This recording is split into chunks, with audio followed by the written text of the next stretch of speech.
सुख करता हरि दुख हरता, सुबह सुबह हरि नाम जपना।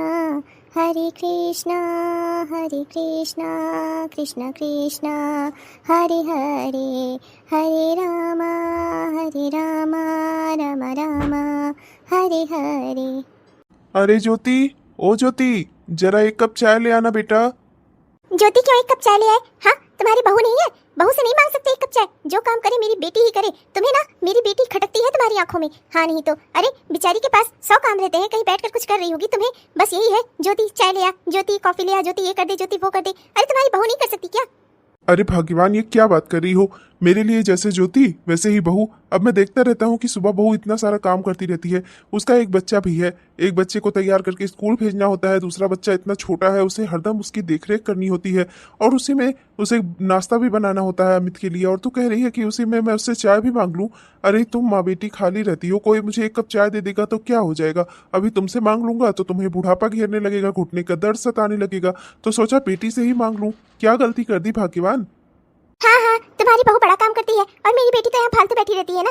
तुमसे 1000 बार कहा है मैंने, हरदम हरदम मेरी बेटी को दुख दर्द का एहसास मत कराया करो। एक तो वैसे ही उसके ससुराल वालों ने उसके साथ इतना गलत किया है बेचारी। क्या किसी लड़की को अच्छा लगता है अपना ससुराल छोड़कर मायके में पड़े रहना? उसके साथ इतना बड़ा हादसा ना हुआ होता तो वो अपना ससुराल छोड़कर यहाँ पर क्यों आती? पर तुम हो ना, तुम उसे हरदम दुख का एहसास कराते रहते हो। मैं चाहती हूँ कि वो अपने गम को भूल ही रहे और इस घर में अच्छे से रहे, पर तुम उसे हरदम इस चीज का एहसास कराते हो कि इस घर में वो फालतू है। देखो मैं तुम्हें एक बार अच्छे से समझाई दे रही हूँ, अगर तुम्हारी वजह से मेरी बेटी को जरा सा भी कोई तकलीफ हुई ना तो मुझसे बुरा कोई नहीं होगा।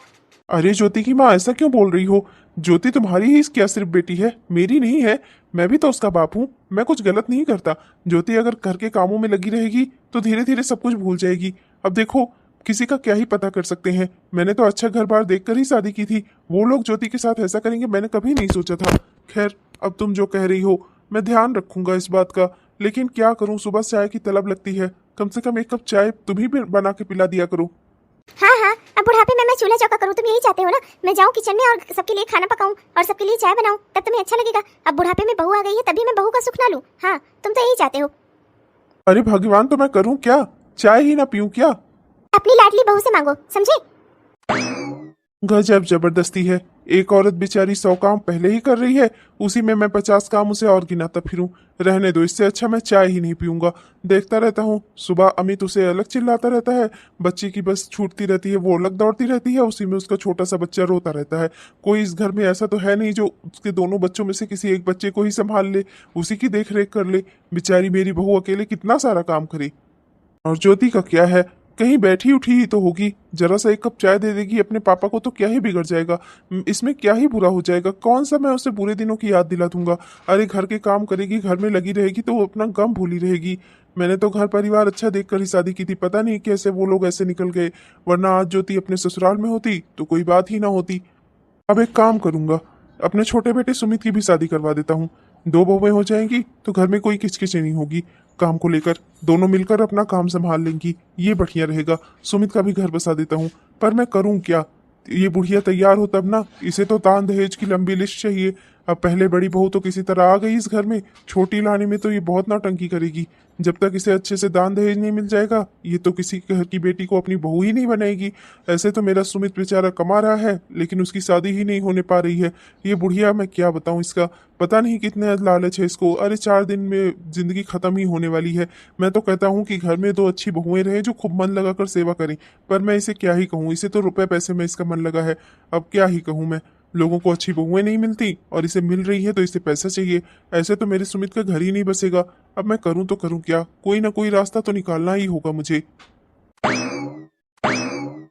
अरे अरे, बस बस, राधा बिटिया ने तो बहुत कुछ खिला पिला दिया। बस अब में तो मेरा पेट ही भर गया भाई। इतना खाना पीने के तो इरादे से मैं आया भी नहीं था। मैं तो बस छोटा सा वही जमीन का केस लेकर आया था, उसी के सिलसिले में बात होनी थी। आपकी बच्ची तो बहुत अच्छी है, इसने तो पूरा मुझे खिला पिलाकर एकदम मेरा पेट ही भर दिया। बड़े भैया ने आपके बारे में मुझे सब बता दिया था, आपके केस के बारे में भी। मेरे बड़े भैया आपके दोस्त हैं ना, माधव दास, और मैं उनका छोटा भाई रणछोड़ दास। ये मेरी बेटी राधा, ये बस ऐसी ही है। अच्छा है, आपका घर पूरा खानदान सब कृष्ण भगवान के नाम पर ही चलते हैं। बिटिया का नाम भी आपने राधा रख दिया, बहुत ही अच्छी बात है। लगता है आप लोग कृष्ण भक्त हैं। हाँ, वो सब ईश्वर की कृपा है, सब कृष्ण भगवान की कृपा है। क्या है ना कि मेरी माँ बहुत बड़ी कृष्ण भक्त थी, उन्होंने पहले हमारा नाम रखा, उसके बाद मेरी बिटिया हुई तो उसका नाम रख दिया। जब बचपन में राधा छोटी थी ना तो ये बहुत बीमार पड़ी थी एक बार, और फिर ये किसी भी दवा से ठीक नहीं हो रही थी, तो मेरी माँ इसे लेकर लाडली जी के मंदिर बरसाना गई थी। वहां पर ही उन्होंने सोच दिया था कि बेटी अगर ठीक ठाक बच जाती है तो उसका नाम राधा रखेंगे। इसीलिए इसका नाम राधा रख दिया गया। पढ़ने लिखने में बहुत होशियार है मेरी बिटिया।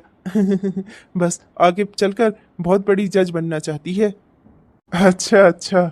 बहुत अच्छी बात है। बिटिया तो बहुत सदगुणी है भाई, बनाने खिलाने में भी इतनी अच्छी है और पढ़ाई में भी अच्छी है। और भाई रणछोड़ दास, अगर तुम बुरा ना मानो तो एक बात पूछूं क्या? तुम अपनी बेटी के लिए कोई अच्छा रिश्ता विश्ता देख रहे हो क्या? अरे इसमें बुरा मानने वाली क्या बात है भाई साहब, वो तो है ही। मैं तो खुद ही सोच रहा था, लेकिन अभी बिटिया ने मना कर रखा है, उसे अपनी पढ़ाई पूरी करनी है और जज बनना है, तो इसीलिए बस अभी थोड़ा सा देर करूंगा। अच्छा अच्छा ठीक है। अगर अपनी बेटी की कभी शादी करनी हो ना तो मुझसे ज़रूर बताना। क्या है ना कि मेरा एक बेटा है सुमित, बहुत ही अच्छा है और बैंक में जॉब भी कर रहा है, सरकारी है। और बस उसके लिए मुझे भी एक अच्छी और संस्कारी लड़की की तलाश है। अगर तुम्हारी हाँ हो तो फिर मैं राधा बिटिया का हाथ तुमसे सुमित के लिए मांगना चाहूँगा। भाई साहब, ये तो आपने बहुत बड़ी बात कह दी। अपने सरकारी बेटे के लिए आप मेरी राधा का हाथ चाहते हैं? आपने तो मुझे सोच में डाल दिया। एक तो आप जैसा इंसान जिसका इतना अच्छा नेचर है, इतना अच्छा घर परिवार है, ऊपर से आपने अपने इतने अच्छे बेटे की भी बात कह दी, तो अब मैं क्या ही कहूँ, मैं तो सोच में पड़ गया भाई साहब। अच्छा, मैं जल्दी ही राधा से बात करके फिर आपको बताता हूँ।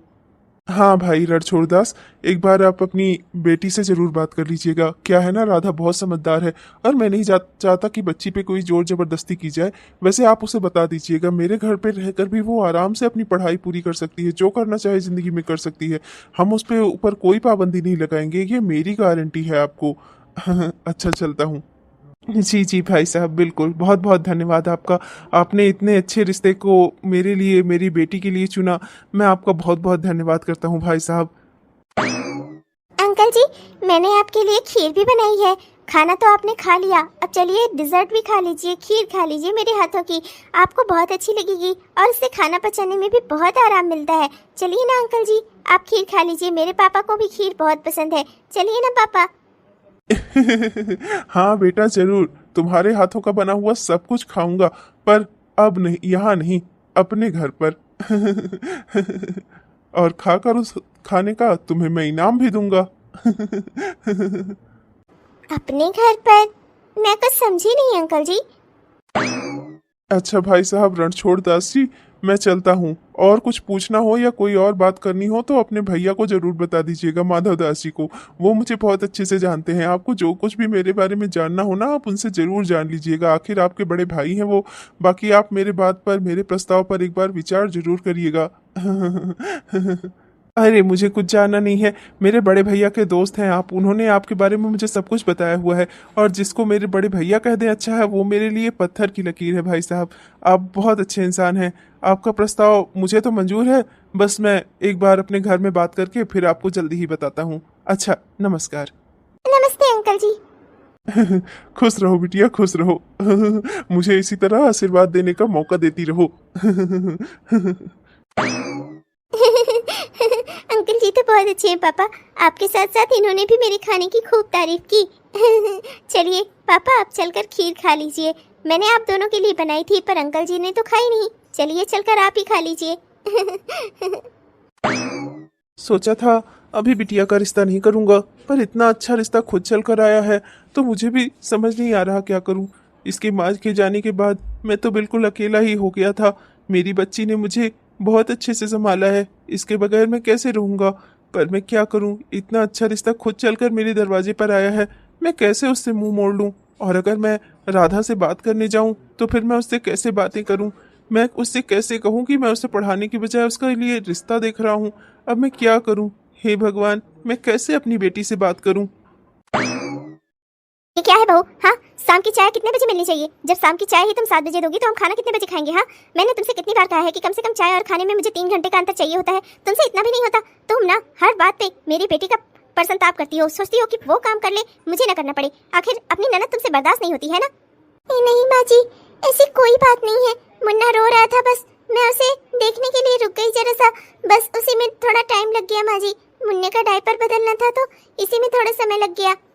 हाँ हाँ भाभी, क्यों नहीं, आप ही के तो अकेले बच्चे हैं दुनिया में, बाकी औरतों के तो बच्चे होते नहीं हैं। कितनी सारी औरतें हैं जो बच्चे के साथ घर भी संभालती हैं, और एक आप है हरदम जब देखो तब उसी बच्चे का ताना देती रहती है नहीं तो। सुनो बहू, बच्चे तुम्हारे हैं, पैदा तुमने किए हैं तो पालेगा कौन? तुम ही तो पालोगी। तो उसका ये मतलब है कि घर की बाकी जिम्मेदारियों से मुंह मोड़ लो? अरे घर में सास है, ननद है एक, तुम्हें सबकी जिम्मेदारियां उठानी चाहिए, और तुम हो कि तुमसे कुछ होता नहीं है। बेकार औरत हो तुम। एक बार तुम्हें और भी कहा था मैंने, अपने वजन पर थोड़ा ध्यान दो। थोड़ा पतली दुबली रहोगी तो दौड़ दौड़ के काम हो पाएंगे, पर जब से तुम्हारी डिलीवरी हुई है दिन ब दिन फूलती चली जा रही हो तुम। माँ जी, मैं कल से थोड़ा और जल्दी काम करने की कोशिश करूंगी, आप प्लीज चिंता ना करें, मैं कल से और जल्दी करूंगी। ओह महारानी बस कर, रहने दो मुझे चिंता मुक्त करने को। मैं तो चिंता मुक्त उसी दिन हो गई थी जिस दिन मेरे अमित की तेरे साथ शादी हुई थी। हाँ नहीं तो इतनी बेकार औरत है तू, इसी तरह दूसरी बहू भी आ जाए ना, बस हो गया मेरे घर का सत्यानाश। और एक बात तुझे अच्छे से समझा दूं, मेरी बेटी का प्रसन्नताप करना कम कर दे, समझी? एक तो बेचारी वैसे ही दुखियारी है, वो दुख दर्द को झेल कर इस घर में आई है। उसे किस तरह का ससुराल मिला था ना, उस तरह का ससुराल तुझे मिलता ना तो अब तक तू भी अपने मायके में नजर आती। तब तेरी भाभी तेरे साथ ऐसे करती तो तुझे कैसा लगता? हाँ अरे मेरी बेटी जरा सा रह रही है, सबकी आंखों में खटकती रहती है, कहीं मेरे पति के कहीं मेरी बहू के। हाँ नहीं तो कोई मेरी बेटी को देख ही नहीं पाता। ऐसी कोई बात नहीं है माँ जी, मैं बस बता तो रही हूँ, मुन्ने का काम करने लगी उसी में थोड़ा समय लग गया। चल जाए यहाँ से, मैं सब जानती हूँ, बहाने बनाना छोड़ दे, मुझे सबका पता है। कल से जल्दी हो जाएगा माँ जी। अरे पिताजी, आप कब आए? अभी अभी आया हूँ, बस अभी अभी ही, जब तुम लोग उस बेचारी को कोस रही थी। अरे जरा सा अगर लेट ही हो जाता है काम में तो क्या ही फर्क पड़ जाता है। हम रह तो घर में ही रहे हैं ना, अगर 6 बजे के बजाय 6-7 बजे मिल जाती है तो क्या हो जाता है। घर के सारे काम वो बेचारी अकेले करती है, क्या हम इतना सा उसके लिए नहीं सह सकते? मैं तुम्हें कितनी बार समझा चुका हूँ, पर तुम मेरी बात ही नहीं सुनती।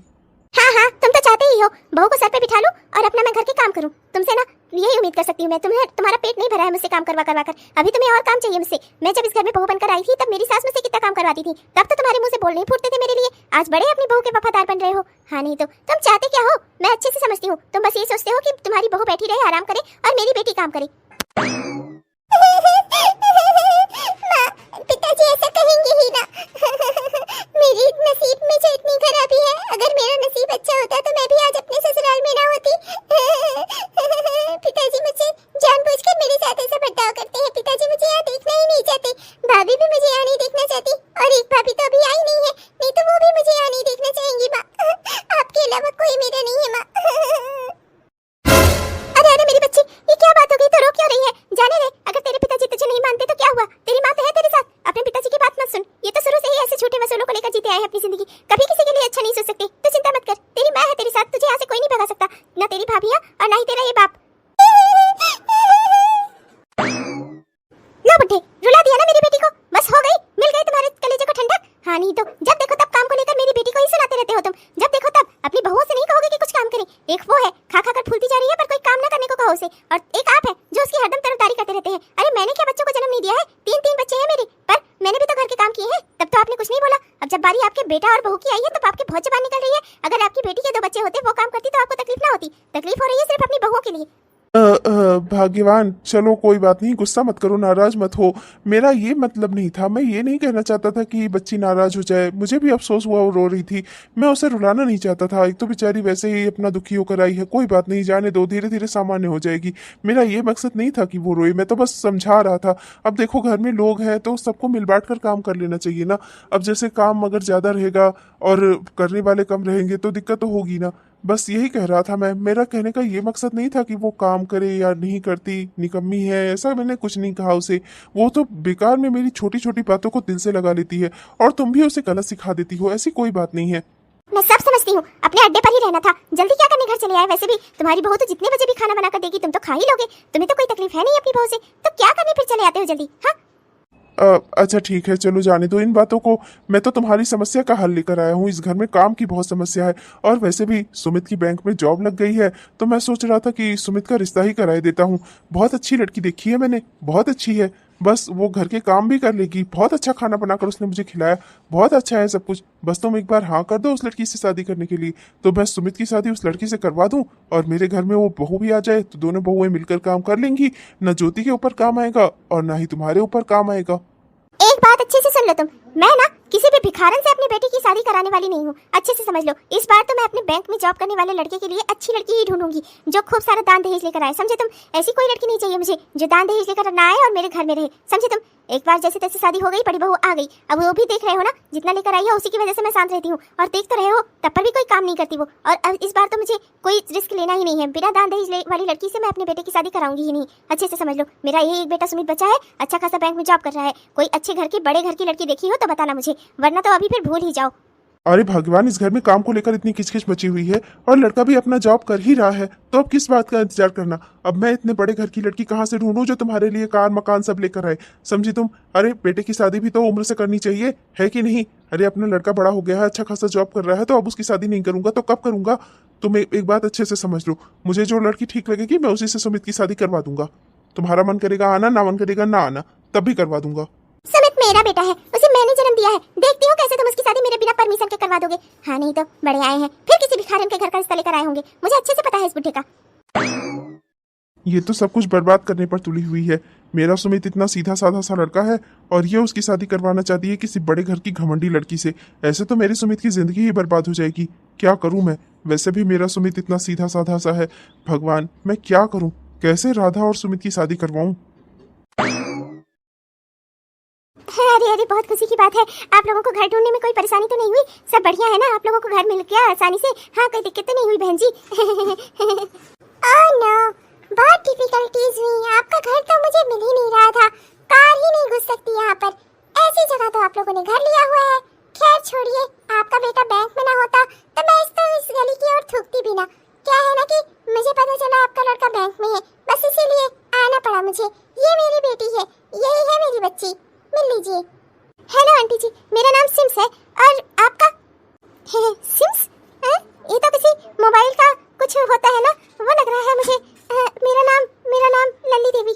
मेरा नाम ज्योति देवी। याक, छी, ये कैसे नाम है? लल्ली देवी, नल्ली देवी, छी। हाँ, चलिए छोड़िए, खैर आप लोगों से वास्ता ही क्या। आप अपने बेटे को बुला दीजिए, लड़का लड़की आपस में बात कर ले और जल्दी से रिश्ता तय करो। मैं यहाँ ज्यादा देर रुक नहीं सकती। सो अनहाइजीनिक है यहाँ पर, बहुत अनहाइजीनिक सा एनवायरनमेंट है। मतलब कि बहुत गंदगी है यहाँ आसपास, मुझे बिल्कुल भी अच्छा नहीं लग रहा है। बहू, कौन है ये लोग? पिताजी, वो सुमित भैया के लिए माँ जी कोई लड़की देख रही है। ये किसी बड़े घर की लड़की है। माँ जी बोल रही थी कि आज ये लोग आने वाले हैं। बहुत सारा खाना, चाय, नाश्ता सब बनवाया है इनके लिए, पर ये देखकर इन्हें लग नहीं रहा कि ये कुछ भी खाने पीने वाले हैं। इन्हें तो यहाँ सब अनहाइजीनिक लग रहा है।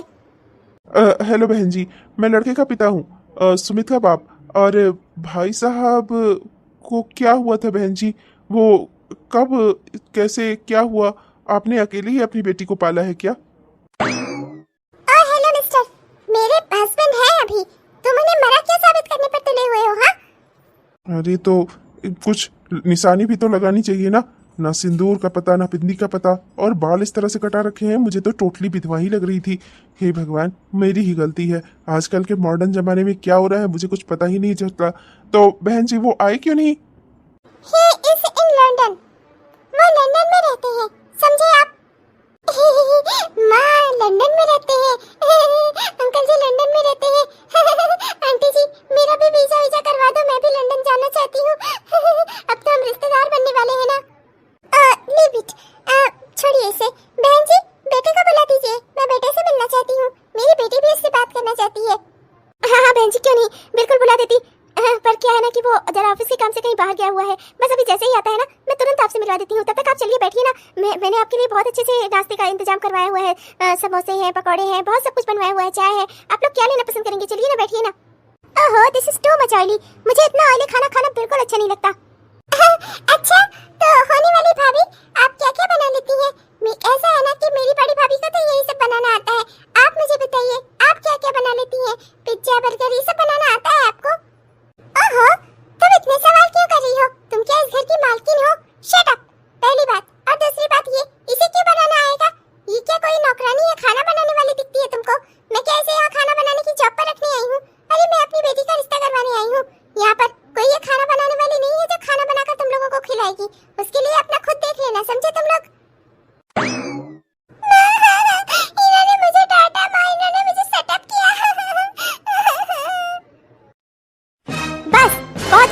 बहुत सुन ली तुम लोगों की बकवास मैंने। अब चले जाओ यहाँ से सीधे से, समझी?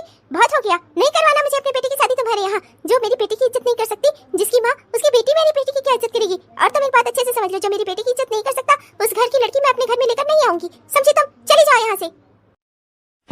You bloody बुढ़िया, तुम्हारी इतनी हिम्मत, तुम मेरे ऊपर चिल्लाओगी?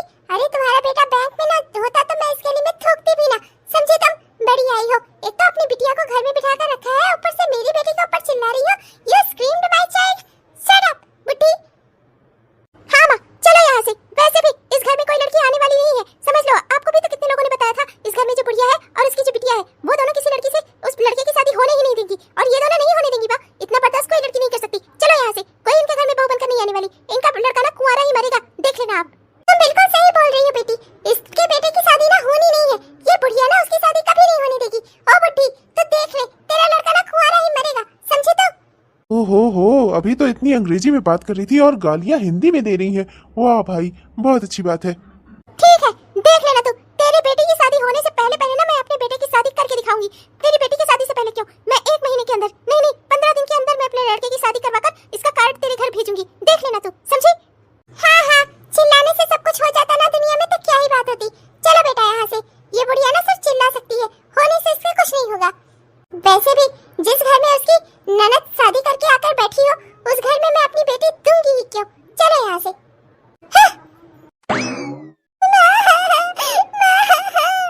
इतना सब हो गया इस घर में, पर एक शब्द नहीं निकला तुम्हारे मुंह से। इतना जलन करते हो तुम अपनी बेटी और अपनी बीवी से। वो लोग कितना कुछ हमें सुना रहे थे, तुम्हारे मुंह से एक शब्द नहीं निकला उनके लिए। हाँ, अब मैं क्या कहूँ, तुम लोगों ने उन्हें बुलाया था, मैं तो बस देख ही रहा था सब कुछ। हाँ, तुम बस कुछ करना मत, बस यही सही देखते रहना। एक बात बताओ मुझे, कहीं तुम उस फिरंगन पर लट्टू तो नहीं हो गए थे? तुम्हारी तो नियत ही ऐसी है, कहीं कोई सुंदर हसीना दिखे तो तुम तो फिसल ही जाते हो। बस यही बात रही होगी, इसीलिए तुम्हारे मुंह में ताला लग गया। अपनी बीवी और अपनी बेटी की बेइज्जती करवा रहे थे खड़े होकर। हाँ, नहीं तो मुंह से एक शब्द नहीं बोला गया। फंस तो मैं गई हूँ, अपने बेटे के लिए 15 दिन के अंदर इतनी अच्छी लड़की लेकर कहाँ से आऊँ? सोच लो भाग्यवान, अब मैं क्या करूं। 15 दिन की प्रतिज्ञा तो तुमने ही की है, मैंने तो कहा नहीं था तुम्हें करने के लिए। तुम भाई आराम से ढूंढती, रिलैक्स होकर ढूंढती रहती, जैसे वो लोग कह रही थी सालों साल ढूंढो और साल ढूंढो। क्या है, उम्र तो लड़के की है, निकलेगी थोड़े। 10 साल बाद भी छोटा बच्चा ही रहेगा ना वो। अब जैसे तुम्हें ठीक लगता है वैसे करती रहती तुम। लेकिन अब तुम ही ने उन लोगों के सामने जोश में आकर प्रतिज्ञा ले ली, मैंने थोड़े ना कहा था तुम प्रतिज्ञा लो। अब तुम 10-15 दिन के अंदर कहाँ से लड़की लाती हो, ये तो तुम्हारी समस्या है ना। मैंने तो एक रिश्ता तुम्हें बताया था, पर तो वो तो तुम्हें करना नहीं है, तो तुम देख लो अपना कोई। अगर 15 दिन के अंदर आप अच्छे घर की लड़की लेकर नहीं आई ना, अच्छी बहू, तो फिर मोहल्ले वाले आपका जीना आराम कर देंगे। ये ना जाकर ये सारी बात विमला देवी को बताएगी, और विमला देवी ने ये रिश्ता लगवाने की कोशिश की थी ना माँ, वो सारी आपकी सहेलियों को बता देगी। मोहल्ले में हमारा निकलना दुश्वार हो जाएगा माँ, अगर 15 दिन के अंदर भैया की शादी नहीं हुई तो। माँ आप ही कुछ करिए माँ, अब आप ही कुछ कर सकती हो, भैया की शादी करवाओ, वरना हम कहीं आ जा नहीं पाएंगे माँ। एक तो वैसे भी इतना बड़ा कलंक मुझ पर लगा हुआ है, मैं नहीं चाहती कि आपको भी इन सब चीजों का सामना करना पड़े माँ। बड़ी बहू, तेरी नजर में कोई अच्छी लड़की है क्या तेरे खानदान की ओर? अरे तू जैसी भी है, ठीक ठाक परिवार से है, ऐसे ही कोई अपने जैसी कोई बता, जो थोड़ा ही सही कम से कम दान दहेज तो देने को तैयार हो। अरे हाँ माँ, भाभी की एक बहन भी है, और वो भी अपना विदेश में पढ़ाई करके आई है। माँ भाभी से कहो ना, वो ये अपनी बहन रुचि से अपने भैया की बात कराए, सुमित भैया की। दीदी मैं चला तो देती, पर रुचि का रिश्ता ऑलरेडी पापा ने कहीं फिक्स कर रखा है, वो रिश्ता टूट नहीं सकता। बहुत मुश्किल से वो रिश्ता तय हुआ है, और पापा ये रिश्ता तोड़कर दूसरा रिश्ता नहीं करेंगे माँ जी, इसलिए मैं नहीं करवा सकती रुचि की शादी। और जहाँ तक सवाल है कोई दूसरी लड़की का, तो वो भी मुझे नहीं पता। मैं जब से यहाँ शादी करके आ गई हूँ, कहाँ मुझे मायके जाने को ही मिलता है जो मैं किसी और के बारे में जानकारी रखूंगी। मैं तो इस घर में आकर फंसी ही हूँ, किसी और को भी फंसा दूँ। मैं तो किसी और की शादी यहाँ होने ही ना दूँ सुमित भैया से, पर क्या ही करूँ, हमेशा तो मेरी चलनी नहीं है। अच्छा है 15 दिन के अंदर कोई लड़की नहीं मिलेगी, इनका भी दिमाग ठिकाने आ जाएगा। मैं भी चलता हूँ, मेरे पास भी कोई और सलाह नहीं है देने को। रुको, अच्छा ठीक है, तुम किसी लड़की के बारे में बता रहे थे ना, थोड़ा बहुत तो दान दहेज उसका बाप दे पाएगा ना। चलो उसी लड़की से मेरे बेटे का रिश्ता करवा दो। सोच लो भाग्यवान, ज्यादा दान दहेज नहीं दे पाएंगे वो लोग। हाँ, थोड़ा कुछ दे सकते हैं जितना एक लड़की की गृहस्थी में जरूरी होता है। ठीक है, संतोष कर लूंगी मैं, बाकी तुम उस लड़की से बात चलवाओ। वाह, ये तो गजब ही हो गया। मैंने कभी नहीं सोचा था कि ये खुद ही उस रिश्ते की इजाजत दे देगी। हे भगवान, अब बस रणछोड़ दास जी हाँ कर दे तो ये रिश्ता हो जाएगा। राधा मेरे घर की बहू बन जाएगी। राधा जैसी काबिल, समझदार और प्यारी बच्ची मेरे घर में बहू बनकर आ जाएगी तो मेरी सुमित की जिंदगी संवर जाएगी। मेरा सुमित बहुत सीधा साधा है। मैं नहीं चाहता था कि इस बुढ़िया की वजह से उसकी जिंदगी बर्बाद हो, कोई घमंडी लड़की उससे जुड़े। मैंने आपसे कितनी प्रार्थनाएं की थी प्रभु, आपने मेरी विनती सुन ली। माँ, ये क्या किया आपने? एक गरीब घर की लड़की लेकर आ रही हैं आप। जरा सा उसका बाप केवल अपनी बेटी की गृहस्थी के सारे सामान देगा, हम लोगों को क्या मिलेगा उसमें? माँ, आपने इस रिश्ते के लिए क्यों हाँ की? सुमित भैया बैंक में जॉब करते हैं। मैं कोशिश करूंगी, मेरी किसी सहेली की, दूर की सहेली की देखूंगी ना मैं रिश्ता। आप क्यों टेंशन ले रही हो माँ? 15 दिन के अंदर शादी हो जाएगी, किसी बड़े घर की लड़की से हो जाएगी। देख बेटा, मैं जमीनी हकीकत पे चलती हूँ।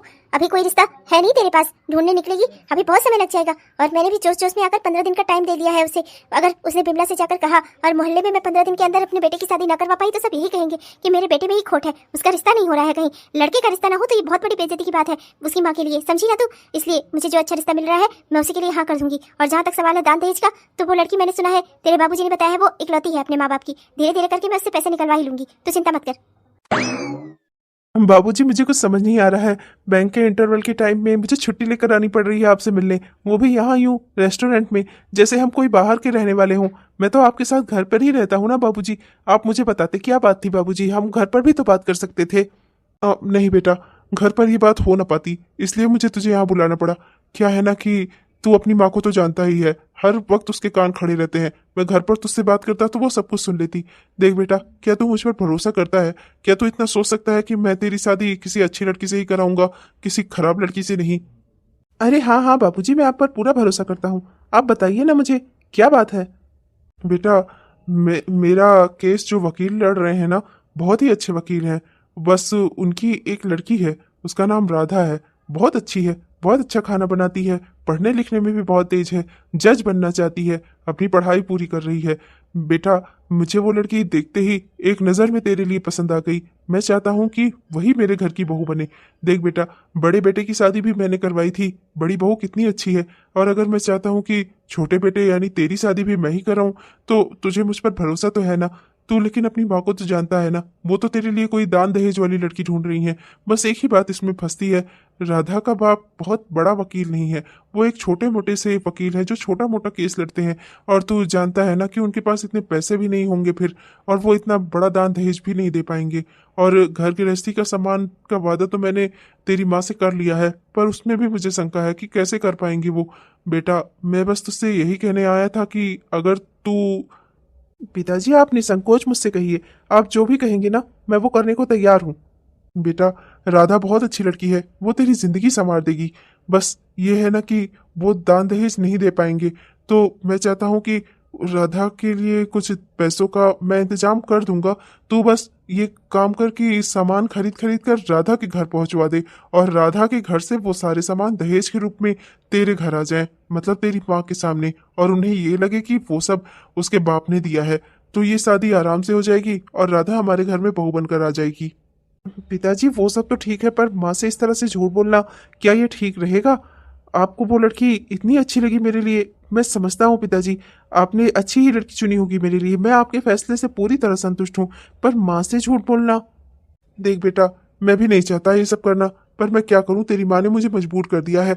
वो हमेशा तेरे लिए कोई दान दहेज वाली लड़की ढूंढती रहती है, फिर किसी ऐसे ही अरे गहरे घर से, अरे गहरे खानदान से कोई लड़की उठा लाएगी, वो तेरी जिंदगी नरक बना देगी बेटा। बस मैं इसीलिए परेशान हूँ। तू मेरा सबसे सीधा बच्चा है, मैं नहीं चाहता कि तेरी जिंदगी में कोई दुख आए। अब बेटा, अगर तुझे मुझ पर भरोसा हो तो तू मेरा कहा इतना सा काम कर दे और ये शादी अच्छे से हो जाए। मैं चाहता हूँ कि राधा मेरे घर में बहू बनकर आए तो उसे कभी किसी चीज की कोई दिक्कत ना हो। और वैसे तो अभी राधा के पिताजी ने हाँ भी नहीं की है इस रिश्ते के लिए, पर मेरा पूरा यकीन है कि वो जरूर हाँ करेंगे और राधा भी मान जाएगी। जब मेरे पिताजी ने इतना कुछ कहा है तो मैंने भी हाँ कर ही दी है, पर अब आगे क्या होने वाला है ये जानने के लिए आपको हमारे इस कहानी का अगला भाग देखना होगा दोस्तों। तब तक के लिए चलता हूँ, मिलूंगा आपसे कल के वीडियो में। और हाँ दोस्तों, वीडियो को लाइक करना और हमारे चैनल को सब्सक्राइब करना मत भूलिएगा, जिससे हमारे इस तरह के वीडियोस आप तक हर दिन पहुंचते रहें। और अपने प्यारे प्यारे कमेंट्स भी हमें जरूर लिखिएगा, आपके प्यारे प्यारे कमेंट्स का ना हम दिल से इंतजार करते हैं दोस्तों। तब तक के लिए चलते हैं दोस्तों, मिलेंगे आपसे कल के वीडियो में, तब तक के लिए बाय बाय।